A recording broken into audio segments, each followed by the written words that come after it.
Ya, salam semuanya. Selamat berjumpa kembali dengan saya, Pendeta Supardi Yunis Umbay, sepelayanan di wilayah Kabupaten Murung Raya, Kalimantan Tengah. Ini adalah bagian kedua daripada tema kita Jesus Call ya. Kita masuk ke topik yang kedua, yaitu mengenai pertobatan atau bertobat. Baik, sebelum kita mulai, kita berdoa terlebih dahulu. Mari kita berdoa. Bapa Surgawi, kami berterima kasih dan mengucap syukur kalau hari ini kami boleh kembali melayani melalui program ini ya Tuhan. Urapi hamba, taruh tutur kata Tuhan di dalam mulut hamba untuk disampaikan. Sebab hanya perkataan-Mu saja Tuhan yang bisa mengubah setiap kami. Berkati para penonton dimanapun berada. Terima kasih Bapa, semuanya ini kami persembahkan untuk kemuliaan Bapa, Anak dan Roh Kudus dalam nama Yesus Kristus Tuhan dan Juru Selamat kami. Haleluya. Amin. Iya, puji Tuhan. Berjumpa kembali dengan saya dan kita akan membahas satu topik dari Jesus Call ini bagian kedua, yaitu bertobat, saudara. Siapa yang memerintahkan bertobat ini, saudara? Dan apa maksudnya bertobat atau apa artinya bertobat? Di dalam kesempatan ini kita akan dijelaskan dari firman Tuhan, saudara. Yang memerintahkan bertobat itu adalah Allah, saudara ya. Jadi bertobat itu adalah sebuah perintah ya, bukan pilihan. Itu sebuah perintah sebenarnya bagi setiap orang. Tetapi setiap orang karena ya sejak dia dilahirkan atau sejak penciptaan manusia itu diberi kehendak bebas ya. Oleh sebab itu bagi manusia itu pilihan, tetapi sebenarnya bagi Allah bertobat itu adalah sebuah perintah ya. Sesuatu yang harus. Mari kita buka dalam kitab suci Alkitab kita, Yeremia 25 ayat 5. Ya, Yeremia pasal 25 ayat yang kelima. Yeremia 25 ayat yang kelima. Ya. Kata mereka, bertobatlah masing-masing kamu dari tingkah langkahmu yang jahat. Dan dari perbuatan-perbuatanmu yang jahat, maka kamu akan tetap diam di tanah yang diberikan Tuhan kepadamu dan kepada nenek moyangmu, dari selama-lamanya sampai selama-lamanya. Saudara, Tuhan memerintahkan supaya setiap umatnya itu bertobat ya. Allah berbicara melalui para nabi ya. Bahkan di zaman perjanjian lama, perjanjian baru, Allah juga berbicara melalui para rasul. Bahkan sampai sekarang Allah juga berbicara melalui para pendeta hamba Tuhan, orang-orang percaya yang memberitakan supaya semua orang itu tidak berbuat dosa atau bertobat, saudara. Nah, saudara, jelas sekali bagi kita bahwa bertobat itu adalah perintah. Tetapi karena manusia diciptakan dengan kehendak bebas atau free will-nya, ya, bagi manusia adalah pilihan mau bertobat atau tidak. Tetapi sesungguhnya bertobat itu adalah perintah dari Tuhan. Itu bagian dari panggilan Tuhan. Bagian dari panggilan oleh Tuhan Yesus sendiri. Ya, di dalam Markus 1 ayat 15, mari kita lihat di dalam kitab suci Alkitab kita. Markus 1 ayat 15, di mana di sesi pertama sudah kita bacakan juga ini ya. Tetapi biar lebih jelas. Yesus berkata, waktu ia memulai ya pelayanannya di muka bumi, waktu Yesus mulai memberitakan Injil Kerajaan Allah, ya, waktu Yesus mulai menyatakan sesuatu hukum yang baru yang dijanjikan oleh Allah, yaitu suatu perjanjian yang baru, dia berseru, ya, di dalam Markus 1 ayat 15 ini katanya, waktunya telah genap, kerajaan Allah sudah dekat, bertobatlah dan percayalah kepada Injil. Jadi ketika Yesus ya, Mesias itu, Allah yang menjadi manusia itu ya memulai memberitahukan atau mulai mengabarkan Injil, dia juga memerintahkan kepada semua orang itu supaya bertobat. Yesus juga memerintahkan supaya semua orang bertobat, saudara ya. Kemudian dilanjutkan oleh Yohanes Pembaptis dalam Markus 1 ya. Markus 1 ayat yang keempat. Mari kita lihat. Yohanes Pembaptis juga menyerukan itu, ya. Demikianlah Yohanes Pembaptis tampil di padang gurun dan menyerukan, bertobatlah dan berilah dirimu dibaptis dan Allah akan mengampuni dosamu. Jadi Yohanes Pembaptis juga menyerukan supaya semua orang bertobat. Yes, kepada semua orang Yahudi itu bertobat. Itu adalah perintah dari Allah yang dilanjutkan atau disampaikan oleh Yohanes Pembaptis. Kemudian para rasul juga memberitakan hal yang sama. Rasul Petrus berkata, sadarlah dan bertobatlah supaya dosamu dihapuskan. Kisah para Rasul 3 ayat 19. Coba mari kita lihat ayatnya. Kisah para Rasul ya 3 ayat 19. Ya. Saya bacakan ya. Karena itu sadarlah dan bertobatlah supaya dosamu dihapuskan. Kisah para Rasul 3 ayat 19. Saudara, oleh Roh Kudus, Rasul Petrus itu memberitahukan kepada orang-orang Yahudi dan setiap orang dari kolong langit dari bangsa manapun yang ada di Yerusalem waktu itu supaya bertobat. Dan dimulai dengan yang namanya sadarlah, ya, sadar, ya, ada kesadaran dalam diri seseorang. Kesadaran itu adalah pekerjaan dari Roh Kudus, dan ketika seseorang itu merespon, maka ia akan merespon dengan hidup yang bertobat. Jadi bertobat itu adalah perintah. Itu adalah perintah Allah, saudara. Nah, jadi seperti apakah bertobat yang dikehendaki, yang diperintahkan oleh Allah? Jadi Allah memerintahkan untuk bertobat. Seperti apa? Pertobatan seperti apa yang Allah kehendaki? Dan apa maksudnya bertobat itu sesungguhnya? Menurut firman Tuhan dalam kitab suci Alkitab, kita akan lihat beberapa ayat bahwa pertobatan itu yang dikehendaki Allah itu seperti apa. Yang pertama, bertobat itu kita lihat dalam Yehezkiel 14 ayat 6. Jadi kita ini banyak ayat karena memang kita Alkitabiah ya. Kita banyak ayat. Mari kita lihat Yehezkiel 14 ayat 6. Ya. Oleh karena itu katakanlah kepada kaum Israel, ya. Jadi Nabi Yehezkiel ini diperintahkan oleh Allah supaya berkata kepada kaum Israel, beginilah firman Tuhan Allah, bertobatlah dan berpalinglah dari berhala-berhalamu, dan palingkanlah mukamu dari segala perbuatan-perbuatanmu yang keji.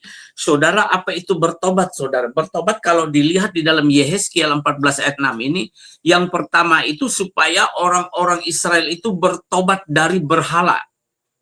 Karena orang Israel itu ketika mereka sudah tinggal di tanah Kanaan itu, saudara, penduduk tanah Kanaan yang mestinya diperintahkan oleh Allah dihabisi oleh orang Israel, dimusnahkan oleh orang Israel, tapi ternyata orang Israel tidak memusnahkan semuanya. Ya, mereka tidak memusnahkan semuanya. Masih ada bangsa-bangsa lain di tanah Kanaan itu yang masih hidup.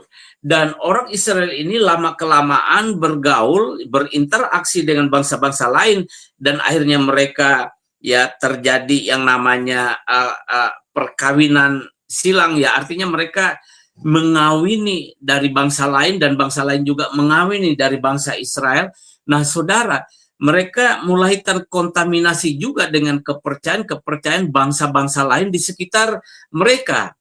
Ya, Allah bangsa lain itu bukan Allah dikatakan oleh Allah Israel. Ya, sebab Allah yang benar adalah Allah Abraham, Allah Ishak, Allah Yakub, Allah Israel, Allah yang menciptakan langit dan bumi. Dan Allah bangsa asing itu bukan Allah. Alkitab mengatakan itu adalah dewa.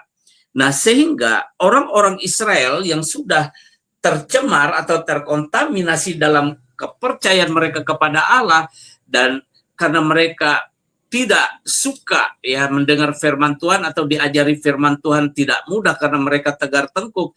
Nah, sehingga mereka jatuh ke dalam penyembahan kepada Allah bangsa lain yang dikatakan di dalam Alkitab, seperti dewa Molok, ya, Baal Feor, Asyitoret, Asyera, ya, ada banyak Allah bangsa-bangsa lain, dan itu adalah ilah di hadapan Allah, bahwa itu adalah bukan Allah, dan diajarkanlah kepada orang Israel supaya mereka tidak jatuh ke dalam penyembahan kepada hal tersebut, tapi mereka jatuh, saudara. Ya, nah, oleh sebab itu Allah berseru melalui Nabi Yehezkiel supaya kaum Israel ini bertobat dari penyembahan mereka kepada berhala ini. Ya, penyembahan yang dilakukan kepada Allah lain yang bukan kepada Allah Abraham, Allah Ishak, Allah Yakub, yang bukan kepada Allah yang menciptakan langit dan bumi, Tuhan berkata itu adalah penyembahan yang kepada berhala, dan itu dikatakan juga adalah perzinahan secara rohani. Dan Allah menentang itu dan memerintahkan kaum Israel melalui nabi-nabinya, salah satunya Nabi Yeskiel ini, supaya bertobat. Ya, bertobat, berpaling dari penyembahan kepada berhala, dan juga dikatakan supaya apa? Ya, supaya mereka itu ya tidak supaya mereka itu berhenti untuk berbuat jahat, ya, dari perbuatan-perbuatan yang keji. Ini yang dikehendaki oleh Allah, ya. Saya ulangi bacanya, saudara. Ya, perhatikan saudara, saya bacakan ulang. Oleh karena itu katakanlah kepada kaum Israel, beginilah firman Tuhan Allah, bertobatlah dan berpalinglah dari berhala-berhalamu, dan palingkanlah mukamu dari segala perbuatan-perbuatanmu yang keji. Ya, keji itu perbuatan yang sangat jahat, ya. Sangat keji, sangat jahat di mata Tuhan. Jadi artinya Allah menginginkan supaya kaum Israel, umat pilihannya itu tidak beribadah kepada ilah-ilah, tidak beribadah kepada Allah bangsa-bangsa lain. Ya, tidak beribadah kepada Allah lain selain kepada Dia. Selain kepada Dia.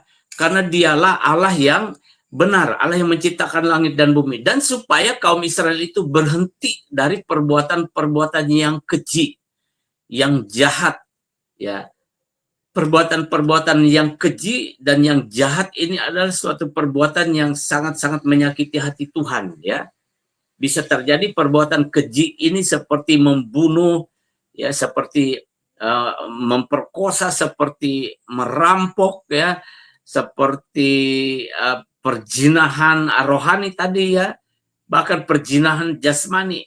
Ya, di hadapan Tuhan itu adalah perbuatan-perbuatan yang keji, dan Tuhan memerintahkan supaya bertobat. Jadi arti bertobat itu adalah, ya, menurut Yehezkiel 14 ayat 6 ini, tidak menyembah berhala dan berhenti berbuat jahat, ya. Kemudian apa bertobat yang dikehendaki oleh Allah? Bagian yang kedua. Kita lihat Yakobus 4 ayat 8, ya. Mari kita baca Yakobus 4 ayat 8. Ya. Yakobus 4 ayat 8. Oke, saya bacakan, sudah ada di layar. Mendekatlah kepada Allah dan Ia akan mendekat kepadamu. Tahirkanlah tanganmu, hai kamu orang-orang berdosa, dan sucikanlah hatimu, hai kamu yang mendua hati. Jadi Yakobus pasal 4 ayat 8 ini sebenarnya juga sama dengan Yehezkiel 14 ayat 6 tadi. Lihat, sampai kita temukan lagi di perjanjian baru dalam kitab Yakobus, Rasul Yakobus ini menuliskan ini untuk menasihati orang-orang percaya. Rasul Yakobus mengerti bahwa Allah menghendaki pertobatan dari penyembahan-penyembahan kepada berhala yang disebut mendua hati, dan juga dari perkara-perkara yang jahat, saudara. Jelas sekali, saudara, ya, di dalam Yakobus 4 ayat 5 ini, saudara, ya. Kita baca ulang lagi, saudara, ya. Saya buka dulu Alkitab. Ya, sebentar, ya. Yakobus 4 ayat yang ke-8 maksud saya, ya. Ya, itu. Janganlah kamu bukan, belum itu. Yakobus 4 ayat yang ke-8 tadi, Mas, ya. Mendekatlah kepada Allah, ya.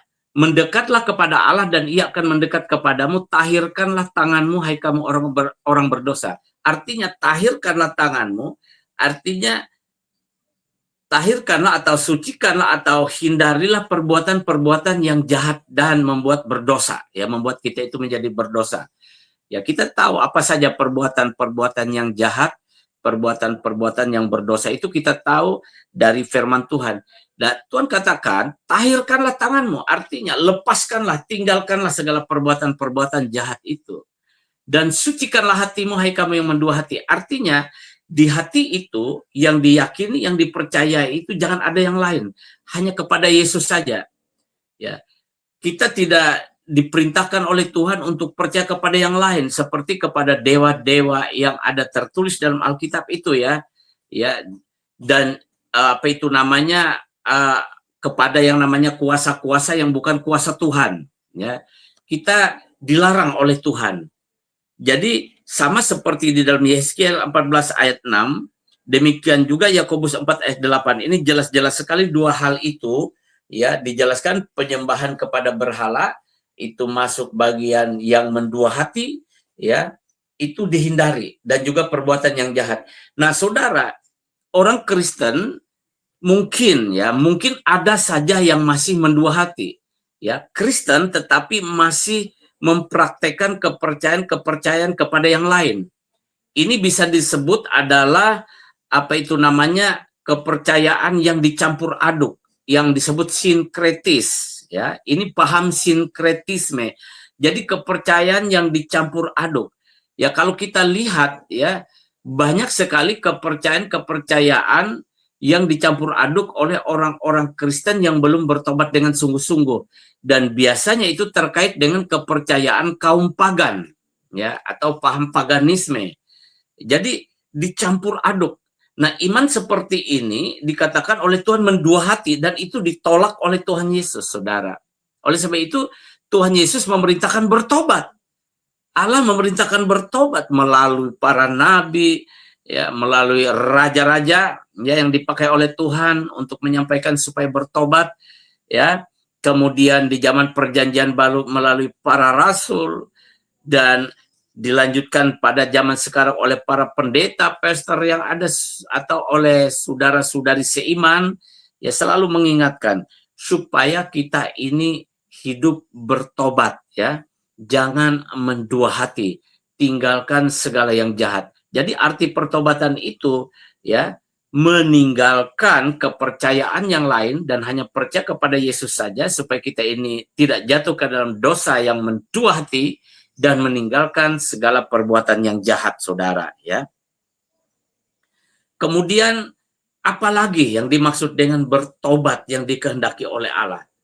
Berikutnya saudara kita baca Hosea 14 ayat 2, nanti dilanjutkan dengan Yeremia 25 ayat 5. Kita mulai dulu dari Hosea 14 ayat 2. Ya. Hosea 14 ayat 2, kita baca di sana, saudara. Bertobatlah hai Israel kepada Tuhan Allahmu, sebab engkau telah tergelincir karena kesalahanmu. Dan lanjutkan ke Yeremia 25 ayat 5. Kita buka lagi Yeremia 25 ayat 5 ya. Yeremia 25 ayat yang kelima. Mari kita baca. Kata mereka yang tadi kita baca ya. Bertobatlah masing-masing kamu dari tingkah lakumu yang jahat, dari perbuatan-perbuatanmu yang jahat, maka kamu akan tetap diam di tanah yang diberikan Tuhan kepadamu dan kepada nenek moyangmu dari selama-lamanya sampai selama-lamanya.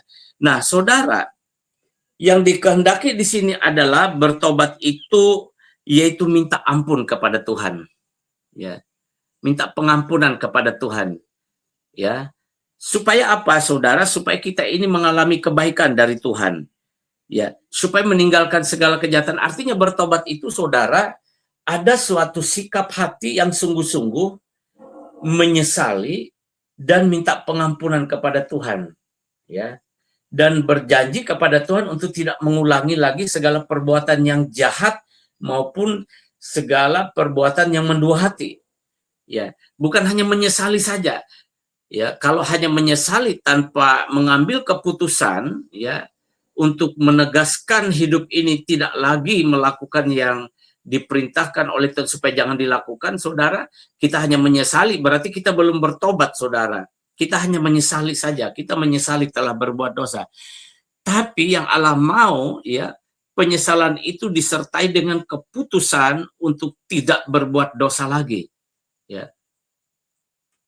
Keputusan supaya tidak mendua hati lagi. Dalam susah, dalam senang, dalam sakit, dalam sehat, dalam ada dan tiada. Ya, dalam tekanan maupun dalam keadaan yang tenang.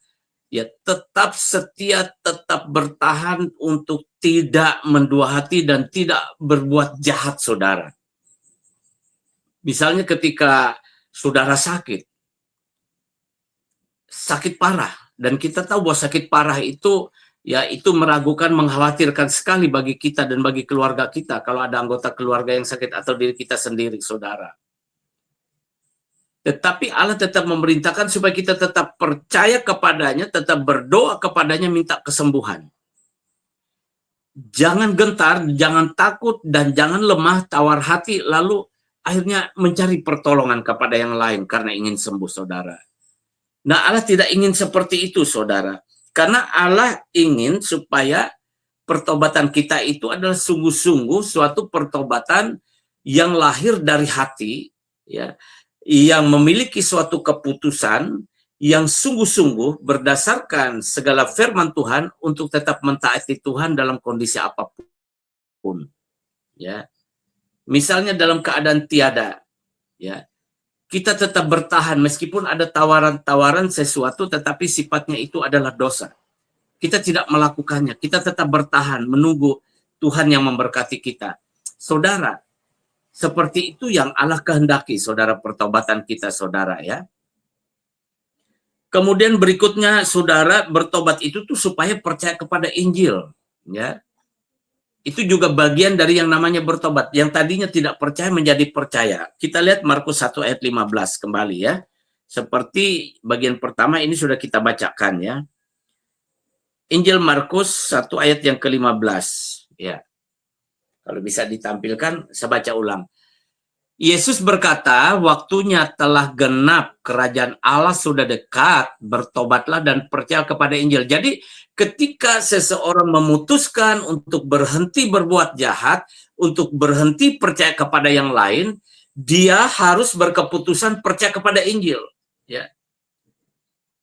Kalau dia berhenti berbuat jahat atau tidak berbuat jahat, dan dia tidak juga menyembah kepada ilah-ilah, tetapi dia tidak percaya kepada Injil, berarti pertobatannya itu belum menggenapi seperti yang Allah kehendaki, saudara.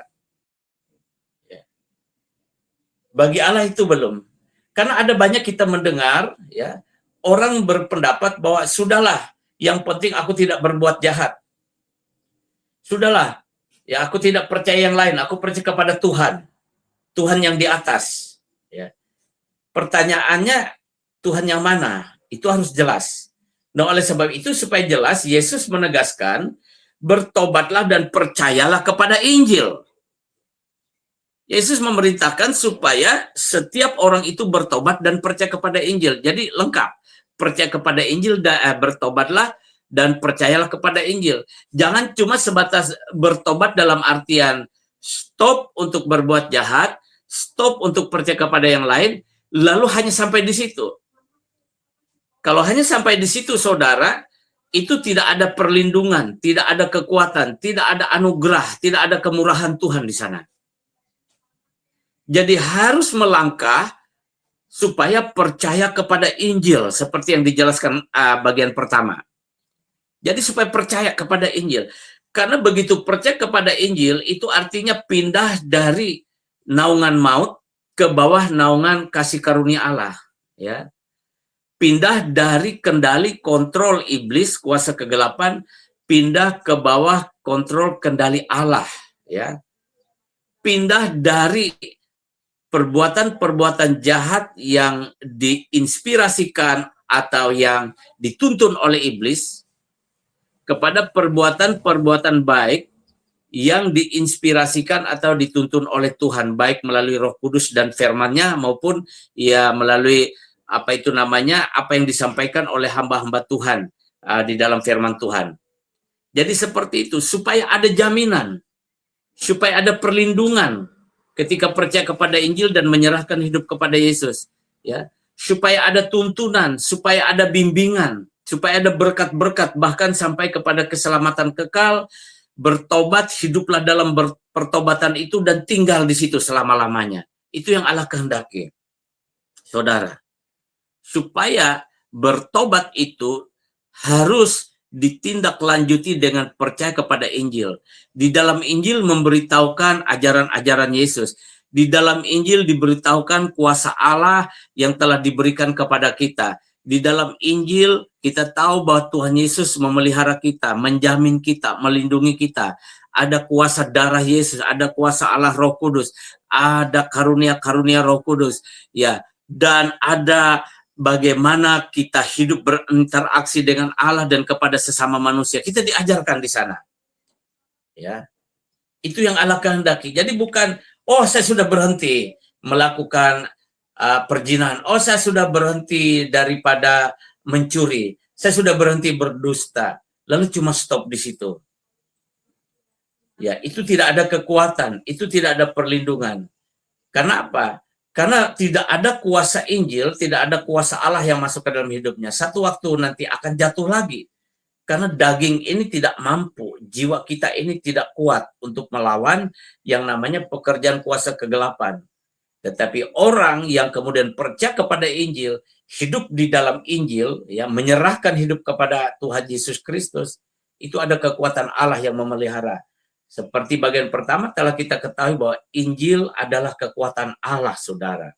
Itu menguatkan ketika kita baca firman Tuhan, ya, ketika kita baca bagaimana Tuhan Yesus melayani di dalam kitab Injil, ya, di dalam keempat Injil dan kitab-kitab perjanjian baru itu, kita dikuatkan. Kita semakin dikuatkan, iman kita semakin dikuatkan, semakin dewasa. Itu maksudnya, saudara, ya. Kepada Injil. Dan dilanjutkan dengan apa, saudara? Ya, dilanjutkan dengan menggenapi apa yang diperintahkan di dalam Injil. Orang bertobat, percaya kepada Injil itu tandanya apa?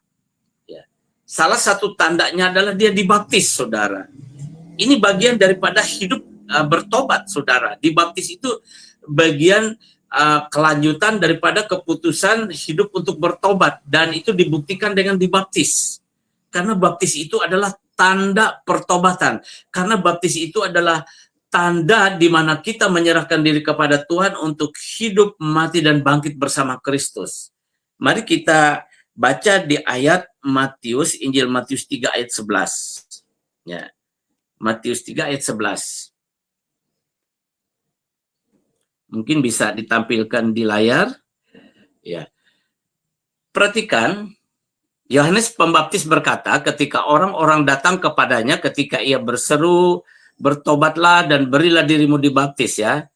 Maka ketika ada orang datang dan bertobat dan memberi diri dibaptis, ya, Yohanes Pembaptis berkata, aku membaptis kamu dengan air sebagai tanda pertobatan, tetapi ia, maksudnya Yesus, yang datang kemudian daripadaku lebih berkuasa daripadaku dan aku tidak layak melepaskan kasutnya. Ia akan membaptiskan kamu dengan Roh Kudus dan dengan api. Saudara, kita tidak berbicara tentang baptisan Roh Kudus atau baptisan dengan api. Walaupun ini juga penting dibicarakan, tapi tidak sekarang. Ya, kalau Tuhan berkehendak di waktu-waktu ke depan, ya, saya ada kesempatan untuk membagikan mengenai baptisan Roh Kudus dan apa itu baptisan api. Tapi yang dimaksud Yohanes Pembaptis ini adalah baptisan tanda pertobatan, ya. Aku membaptis kamu dengan air sebagai tanda pertobatan atau baptisan air, saudara. Bagaimana baptisan itu dilakukan, saudara?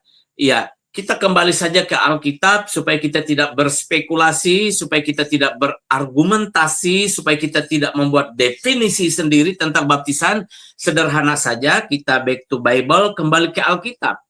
Seperti apa baptisan itu? Kalau kita lihat, Yesus dibaptis dengan diselamkan atau ditenggelamkan ke dalam air. Kemudian ada juga sida-sida dari Ethiopia, ya, ketika dibaptis oleh Filipus, saudara, ya, itu dengan ditenggelamkan karena mereka turun ke air, dikatakan. Nah, baptis air itu atau ditenggelamkan ke dalam air sebagai baptisan itu adalah merupakan tanda pertobatan. Jadi orang yang bertobat itu harus menggenapi firman Tuhan, yaitu dengan dibaptis, baptis air. Ya. Karena itu adalah tanda pertobatan. Ya, ada orang berkata pernah dengan saya, ya, boleh dikatakan sharing, bahkan agak sedikit berdebat. Ya, berkata kepada saya, oh kami lebih apa? Lebih mendalam daripada Anda, Pak Pendeta. Kami ini pengikut Yesus sejati. Ya. Kami ini lebih mendalam daripada Anda. Saya tanya, maksudnya bagaimana? Ya kami ini berpuasa. Kami ini bla bla bla bla, banyak hal disebut. Tapi ketika saya tanya, baiklah, oke. Sekarang saya tanya Anda, apakah Anda sudah dibaptis? Saudara, ketika saya tanya seperti itu tidak dapat menjawab sama sekali tidak dapat menjawab. Apakah Anda sudah dibaptis? Saya tanya begitu. Nah, saudara, kalau memang berkata kita ini adalah pengikut Yesus sejati, pengikut Yesus yang setia, pengikut Yesus yang sungguh-sungguh, bahkan lebih daripada orang lain, ya seharusnya kita genapi seluruh apa yang dikatakan di dalam Alkitab. Sederhana saja, back to Bible, kembali ke Alkitab.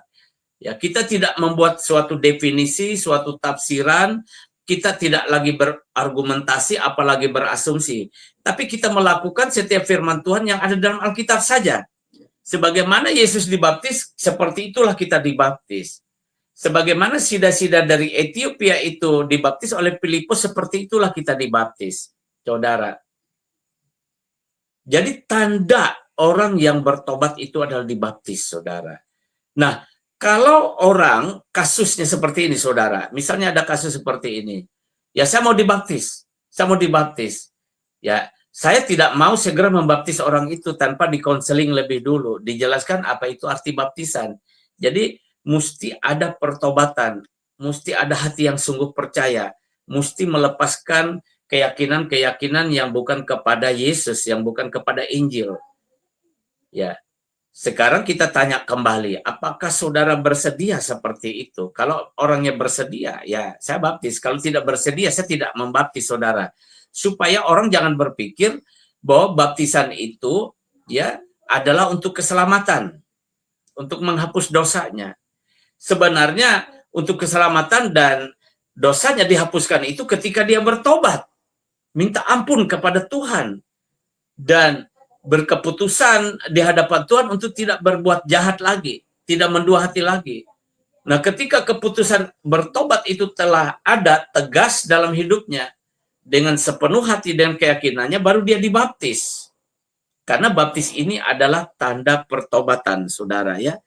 Nah, oleh sebab itu, saudara, setiap orang yang bertobat itu harus melanjutkan dengan dibaptis, ya, dengan dibaptis. Ya. Mungkin ada pendapat-pendapat lain tentang baptisan. Saya tidak berbicara tentang pendapat-pendapat yang lain. Saya hanya berbicara seperti apa yang dikatakan di dalam Injil saja, saudara. Apa yang dikatakan dalam Alkitab. Ayat berikutnya, saudara, Roma 6 ayat 4. Ya, kita tunggu nanti di layar ini ada muncul ya. Roma 6 ayat 4. Saya bacakan, saudara ya. Dengan demikian kita telah dikuburkan bersama-sama dengan Dia, dengan Yesus, oleh baptisan dalam kematiannya. Artinya ketika kita dibaptis, kita itu ya bersama-sama dengan Yesus dalam hakikat kematiannya. Supaya sama seperti Kristus telah dibangkitkan dari antara orang mati oleh kemuliaan Bapa, supaya ketika kita setelah ditenggelamkan di dalam air sebagai penyatuan atau kebersamaan kita dengan Yesus dalam hakikat kematiannya, dan kita keluar dari air, itu sama juga dalam hakikat kebangkitannya, kita bersama-sama dengan Yesus Kristus oleh kemuliaan Bapa. Demikian juga kita akan hidup dalam hidup yang baru. Ya, artinya begini, saudara, ya. Ada yang menjelaskan seperti ini dan saya kira ini sangat mudah dipahami ya. Ketika seseorang itu di dalam hidup lamanya, ya hidup lama itu hidup yang belum bertobat ya, lalu dia mendengar berita Injil, lalu dia percaya dan berkeputusan untuk meninggalkan dosa dan kejahatannya, dan ia percaya kepada Yesus Kristus, ya percaya kepada Injil, dia bertobat. Nah, ketika dia bertobat, tandanya harus dibaptis. Itu juga ya bisa diartikan ya meninggalkan hidup lama, hidup lamanya dikuburkan ya, kemudian dia bangkit bersama Kristus oleh kuasa Allah di dalam hidup yang baru. Ya, inilah juga bagian yang dikatakan oleh Yesus Kristus kepada pengajar orang Yahudi ternama yang bernama Nikodemus, pengajar terkemuka Yahudi itu, supaya setiap orang itu harus dilahirkan kembali supaya dapat masuk ke dalam kerajaan Allah. Ya. Karena seseorang tanpa dilahirkan kembali tidak dapat masuk ke dalam kerajaan Allah. Ya, mengenai lahir kembali atau lahir baru ini topik yang berbeda ya. Bisa saya jelaskan lebih mendalam lagi ya ke depan ya. Jadi saudara, ya, inilah yang dimaksud dengan baptisan itu juga menyatakan bahwa kita berkeputusan ya mati dari hidup lama bersama oleh berita Injil dan masuk ke dalam kematian Kristus atau hidup ke dalam kematian Kristus dalam hakikatnya ya, dan kita bangkit kembali keluar dari air seperti bangkit kembali dalam hidup yang baru bersama Kristus. Hidup lama kita yang penuh dosa itu kita tinggalkan. Kita masuk ke dalam hidup yang baru bersama Kristus. Itu artinya bertobat yang dikehendaki Allah. Jadi bukan lagi kita setelah bertobat dibaptis, saudara, tapi kok kita kembali ke hidup yang lama, saudara. Ya, masih suka hidup dalam keinginan daging, masih suka hidup ya bebas dalam hal kerohanian, ya, kemana orang banyak ya ke situ kita ikut, meskipun itu termasuk yang dilarang oleh Tuhan. Ya. Padahal kita ini sudah terima Injil, sudah percaya, sudah terima Yesus, sudah bertobat dan dibaptis. Saudara, itu dikatakan kita murtad kembali kalau begitu hidup kita, saudara. Dan ketika seseorang ini murtad kembali, tentu konsekuensinya akan ditegur oleh Tuhan Yesus. Karena dia mengasihi kita. Ya. Di dalam Wahyu 3 ayat 19 dikatakan, mari kita lihat Wahyu 3 ayat 19. Kita lihat di layar, Wahyu 3 ayat 19. Ya, sebentar kita tunggu. Nah, perhatikan. Barang siapa kukasihi, kata Tuhan, ia kutegur dan kuhajar, sebab itu relakanlah hatimu dan bertobatlah. Baik, saya jelaskan di bagian ini, saudara. Ya, ketika kita dulu hidup lama, lalu kita mendengar berita Injil, lalu kita percaya kepada Injil, lalu di dalam Injil kita mengetahui bahwa kita harus bertobat, lalu kita bertobat sungguh-sungguh, meninggalkan dosa dan kejahatan kita dan meninggalkan keyakinan kita kepada yang lain, hanya kita sekarang percaya kepada Yesus, lalu kita itu dibaptis sebagai tanda pertobatan kita, saudara. Tetapi dalam hidup kekristenan kita kemudian, saudara, beberapa tahun kemudian, misalnya saudara, ya, kita ini jatuh lagi dalam dosa, saudara. Ya, kita tidak awas, kita tidak hati-hati. Lalu kita nyaman hidup dalam dosa, saudara. Saudara, karena kita ini adalah milik Tuhan Yesus, kita ini dikasihi olehnya, kita ini disayang olehnya, karena kita tahu untuk memperoleh kita itu dia harus berkorban di kayu salib itu.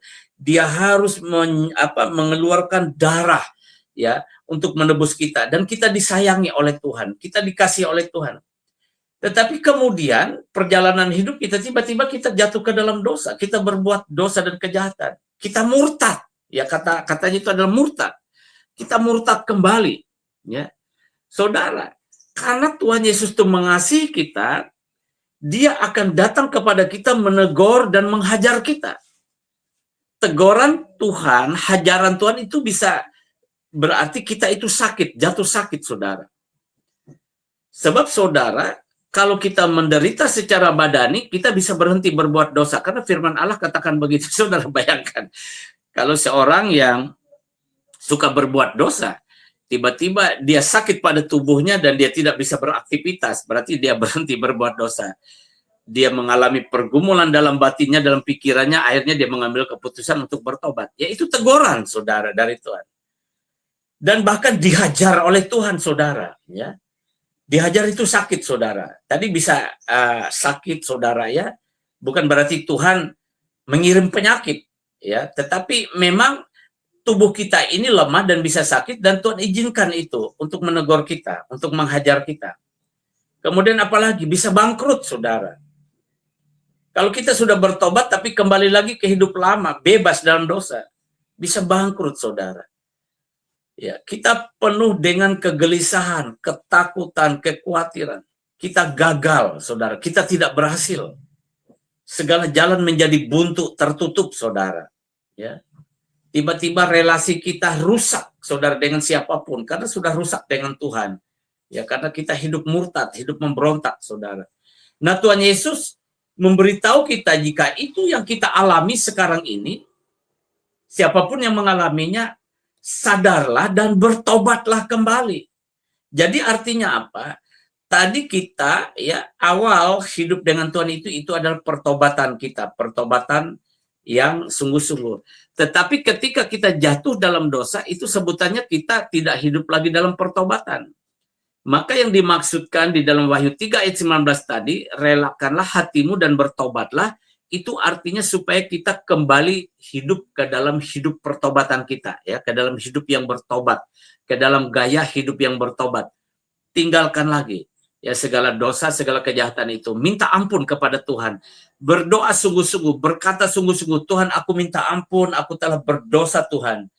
Bahkan saudara bisa bertanya, Tuhan, dosa apa yang paling menyakiti hatimu yang telah kulakukan?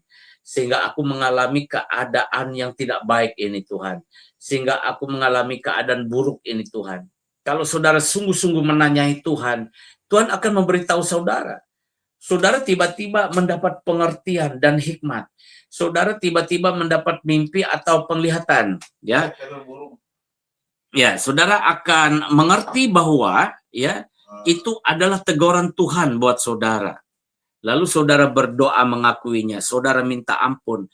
Nah, ketika saudara sungguh-sungguh berdoa, mencari Tuhan, minta pengampunan, minta pemulihan, saudara sebagai bukti bahwa Tuhan mendengar dan akan menjawab doa saudara itu, yang pertama-tama kita dapatkan, saudara dapatkan itu apa? Damai sejahtera. Ya. Ada damai sejahtera. Ada rasa damai sejahtera. Itu kenapa, saudara?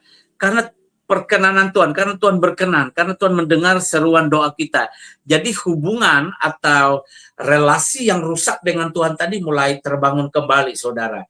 Sehingga aliran kasih, aliran damai sejahteranya itu boleh sampai ke kita, kita rasakan. Meskipun keadaan kita belum pulih, misalnya kita sakit, kita masih sakit, kita bangkrut, ya kita masih bangkrut gitu ya. Kita mengalami kegagalan, ya kondisi kita masih gagal. Tapi damai sejahtera, ya, ketenangan dari Allah itu, saudara, itu yang menjadi kekuatan bagi kita sampai kita mendapat kenyataan bahwa kita ini sembuh, bahwa kita ini dibangkitkan Tuhan dalam keterpurukan ekonomi, ya, dari kebangkrutan, ya, dari kekacauan, dari kegagalan, dari kerusakan. Ya, kita tidak bisa merekayasa Tuhan seperti apa, ya, Tuhan itu menolong kita, saudara. Bentuknya seperti apa, tetapi kita akan tahu ketika Tuhan itu menolong kita, ketika Tuhan itu mengangkat kita, ketika Tuhan memulihkan kita, itu kita tahu, saudara. Nah, sebab itu, saudara, ya, kesimpulannya, saudara, yang pertama adalah ketika kita pertobatan pertama kali jalan dengan Tuhan. Yang kedua, pertobatan itu dibutuhkan orang Kristen, dan orang Kristen harus menyadari itu dan harus memahami itu, bahwa ada yang namanya pertobatan untuk kembali hidup dalam pertobatan, ya. Yang pertama tadi apa? Ya, bertobat dari tidak percaya menjadi percaya, meninggalkan segala kejahatan, meninggalkan segala kepercayaan yang lain. Dalam perjalanan kekristenan kita kemudian kita bisa jatuh dalam dosa. Nah, ini dibutuhkan pertobatan lagi. Kita harus bertobat lagi. Artinya bertobat supaya kembali hidup ke dalam pertobatan kita. Itu maksudnya. Jadi saudara, misal saudara sedang mengalami, di mana saudara sedang jatuh dalam dosa, dan saudara sedang mengalami penderitaan karena teguran Tuhan, karena hajaran Tuhan. Jangan saudara berpikir bahwa Tuhan sudah meninggalkan saudara. Tidak. Tuhan tidak meninggalkan saudara. Justru saudara dalam kondisi sakit, terpuruk, tertekan, menderita itu itu adalah bentuk kasih Tuhan. Karena itu teguran Tuhan, berarti Tuhan sedang memperhatikan saudara. Tuhan sedang memanggil saudara, Yesus sedang memanggil saudara untuk kembali hidup ke dalam pertobatan saudara. Jangan pernah diperdaya oleh iblis yang membisikkan di pikiran Anda, di hati Anda, bahwa Anda telah ditinggalkan oleh Tuhan Yesus, bahwa Anda telah dibuang oleh Tuhan Yesus. Tidak, saudara. Saudara harus ingat kasih Tuhan itu besar. Dia sendiri yang berkorban untuk menyelamatkan kita. Saudara ingat bagaimana pemberontakan Petrus, tapi Petrus datang ke Tuhan dan dia mendapat pemulihan. Beda dengan Yudas. Yudas berbuat dosa menjual Tuhan Yesus, tapi dia tidak mau kembali ke Tuhan Yesus. Dia lebih memilih untuk gantung diri, saudara. Ya, artinya apa? Kalau saudara sekarang dalam kondisi menderita, sedang terpuruk, sedang tertekan begitu berat, dan saudara tahu itu karena dosa-dosa saudara, karena saudara memberontak kepada Tuhan. Solusinya adalah saudara datang kepada Tuhan. Saudara mau berdoa sungguh-sungguh minta pengampunan. Siang malam berdoa. Setiap penderitaan itu menyiksa saudara. Setiap itu saudara harus datang ke Tuhan. Setiap tekanan itu membuat pikiran saudara, membuat hati saudara remuk redam, membuat saudara hancur dan menderita. Saat itu Anda datang kepada Tuhan. Ketika saudara sudah mulai merasakan damai sejahtera, kekuatan, dan Tuhan akan membuat saudara tahu apakah lewat mimpi, lewat penglihatan, lewat peneguhan firman Tuhan yang saudara baca atau saudara dengar, itu Tuhan sedang berbicara kepada saudara. Saudara mulai merasakan ada kekuatan, ada ketenangan, ada damai sejahtera. Itu Tuhan sudah mulai meresponi saudara karena kasih-Nya. Tuhan sudah mulai bekerja memulihkan saudara. Nah, kalau sudah dipulihkan oleh Tuhan, jangan lupa untuk berjuang tetap dalam iman, untuk tetap bertahan di dalam iman, supaya tidak jatuh lagi, supaya tetap hidup di dalam pertobatan saudara. Ya, pendeta-pendeta juga tidak lepas yang namanya daripada tantangan dan pergumulan. Ya, tidak lepas dari yang namanya godaan, pencobaan, tawaran-tawaran yang bisa membuat jatuh ke dalam dosa. Tapi tetap berjuang, bertahan sekuat tenaga dalam pertolongan Tuhan untuk tetap hidup di dalam pertobatannya. Ya itu saudara, itulah pertobatan yang dikehendaki oleh Tuhan. Jadi pertobatan itu bukan hanya slogan, semboyan, retorika, tidak saudara. Pertobatan itu adalah benar-benar suatu cara atau gaya hidup yang dikehendaki oleh Tuhan bagi setiap umatnya. Bagi setiap kita yang sudah percaya, ya, maupun bagi yang belum percaya sebenarnya.